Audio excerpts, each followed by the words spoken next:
اب اس بات پہ غور کرنا چاہیے کہ جب ان کے خلاف سپریم کورٹ کے 8 ججز، سپریم کورٹ کی ہماری جو ٹوٹل سٹرینتھ ہے وہ آئی تھنک کہ اپنا میرا خیال ہے کہ 17 ججز پہ ہے یا 16 ججز پہ ہے، تو میرا خیال ہے کہ 17 ججز ہیں، اور 17 میں سے 8 ججز کا یہ فیصلہ ہے کہ عارف علوی صاحب آئین کو توڑنے یا اس کی خلاف ورزی کرنے کے مرتکب ہوئے ہیں، تو ان کو اب باعث طریقہ تو یہ ہے کہ وہ مستعفی ہوں اور اپنے گھر چلے جائیں، لیکن المیہ یہ ہے کہ تحریک انصاف سے جو بھی وابستہ ہوا عمران خان کے ساتھ جس نے وہ کہتے ہیں نا بہ کے روٹی کھا لی ہوئے کسی طرح اثر ہو جاتا ہے، تو جناب جو بھی عمران خان کے قریب ہوا اس نے عزت کے راستے پہ چلنا جو ہے وہ مطلب قبول نہیں کیا، وہ ہمیشہ عمران خان صاحب جس طرح بے عزت ہو کے ان کو وہاں سے اقتدار سے نکالا گیا، اور پھر اس کے بعد انہوں نے جس طرح کی سازشیں کی اور اب سیاست سے وہ نشان عبرت بن کر نکل رہے ہیں، تو صدر صاحب اب دیکھیں عزت سے جاتے ہیں یا کہ پھر دوسرا راستہ ہے، اور اسی طرح اب تحریک انصاف انہی کی وجہ سے، انہی لوگوں کی وجہ سے، ان کی غلط پالیسیوں اور غیر سیاسی رویوں کی وجہ سے تحریک انصاف بطور سیاسی جماعت میرا خیال ہے کہ ایک مشکل ترین دور سے گزر رہی ہے۔ ملک میں سیاسی جو اپنا گہما گہمی ہے، یعنی کہ عروج پہ ہے نا اس وقت، سیاسی درجہ حرارت عروج پہ ہے، کیوں نہیں ہوگا جب ملک میں الیکشن ہو، تو الیکشن ہی بنیادی طور پہ سیاست کا مرکز ہوتا ہے،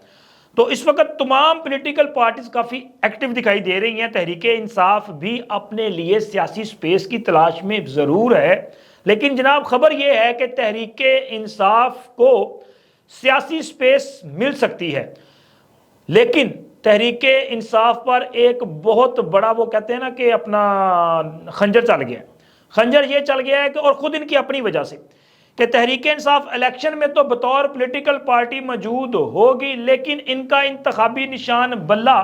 انتخابی فہرست میں موجود نہیں ہوگا۔ اب کوئی اگر یہ سوچے کہ جی شاید یہ عمران خان کے خلاف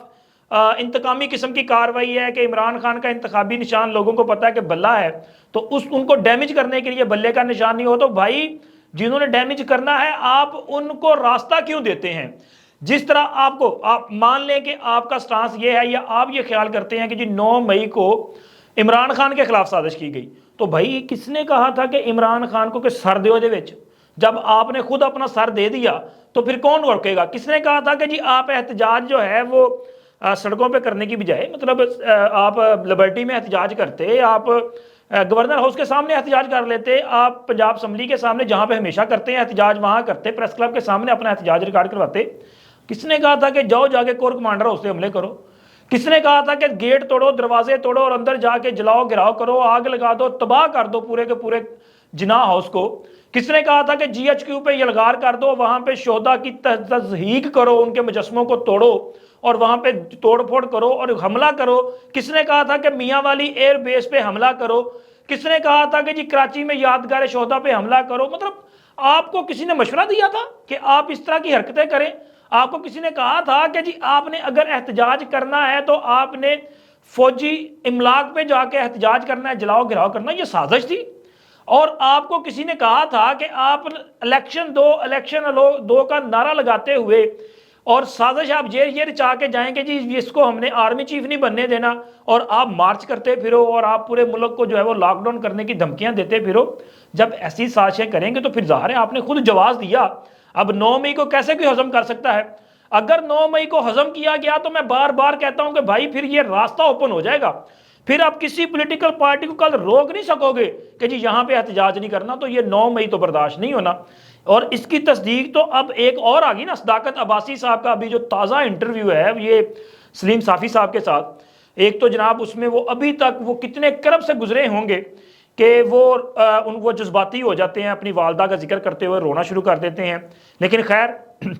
اس میں ایک نئی چیز سامنے آئی ہے کہ شیخ رشید صاحب تو چلے پہ گئے تھے اور صداقت عباسی صاحب جو ہے شمالی علاقہ جات کی سیر کو گئے تھے، تو وہاں پہ ذرا زیادہ دن لگ گئے، اور انہوں نے اپنے اس انٹرویو میں ایک تو انہوں نے یہ بہت وضاحت کے ساتھ کہا ہے کہ بالکل یہ باتیں وہ سنتے رہے ہیں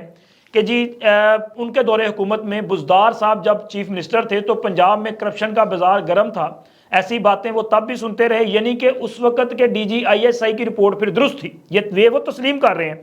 اور جناب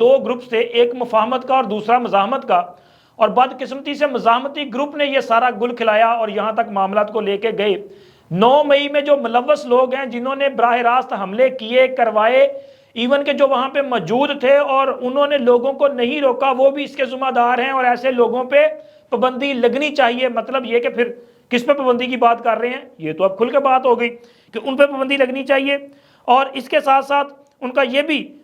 کہنا ہے، وہ دبے لفظوں میں کہہ گئے کہ بالکل آرمی چیف کی جو اپائنٹمنٹس ہیں ان کو روکنے کے لیے سازش کی جاتی رہی۔ وہ ایسی باتیں سنتے رہے ہیں لیکن ایسی کسی میٹنگ کا حصہ نہیں تھے کہ جس میں کیٹاگوریکلی اس پہ بات ہوئی ہو،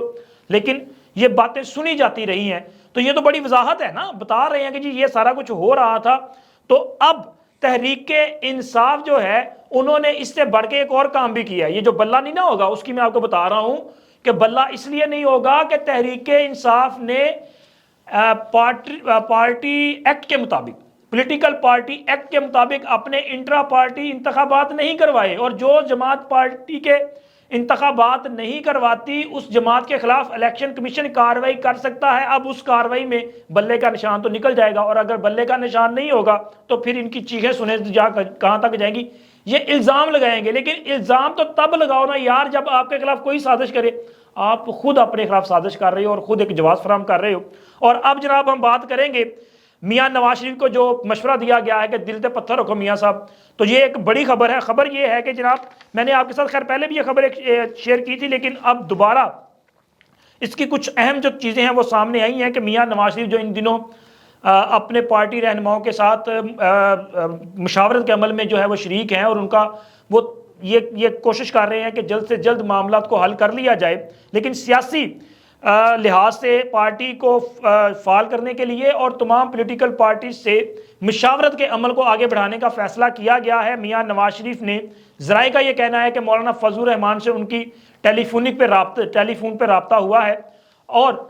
چونکہ مولانا صاحب اس وقت پاکستان میں موجود نہیں ہیں، ان کی وطن واپسی کے بعد یہ ملاقات بھی ان سے کریں گے۔ دیگر جو پولیٹیکل پارٹیز کے ہیڈز ہیں، آصف علی زرداری صاحب، بلاول بھٹو زرداری صاحب، چکزئی صاحب یا دیگر لوگوں سے ملاقاتیں بھی ہوں گی، اور سب کو مشاورت کے اس عمل کا حصہ بنایا جائے گا، کیونکہ سب نے مل کر پاکستان کو مسائل سے نکالنا ہے۔ لیکن اب میاں صاحب کو ان کی پارٹی کے اہم رہنماؤں نے مشورہ دیا ہے کہ میاں صاحب جہاں پہ آپ اتنا کچھ کر رہے ہیں، اور آپ نے جب اتنا بڑا وہ کہتے ہیں نا اپنا جذبہ خیر سگالی کا اظہار کیا کہ آپ نے کہا میں نے انتقام نہیں لینا، تو لہٰذا آپ باضابطہ طور پہ تحریک انصاف کو بھی اس سیاسی پروسیس کا حصہ بننے کی دعوت دیں، ان سے بھی مشاورت کی جائے۔ لیکن بات وہی ہے، 9 مئی والے شامل نہیں ہوں گے، باقی لوگوں کو جو ہے وہ میاں صاحب دعوت دے سکتے ہیں۔ ظاہر ہے دل پہ پتھر رکھ لیا تو یار یہ بھی کوئی بڑی بات نہیں ہے، تو یہ ایک اچھا جو ہے جسٹر جائے گا اس سے میاں صاحب کی دعوت سے، اور پاکستان میں سیاسی جو رواداری ہے، مفاہمت ہے، وہ آگے بڑھے گی۔ سیاست میں آپ ایک دوسرے کی سیاسی جو ایجنڈا ہے اس کی مخالفت کریں، لیکن پاکستان کے خلاف سیاست کو کسی صورت قبول نہیں کیا جا سکتا۔ اب تک کے لیے اتنا ہی، ملتے ہیں اگلی ویڈیو میں، اللہ حافظ۔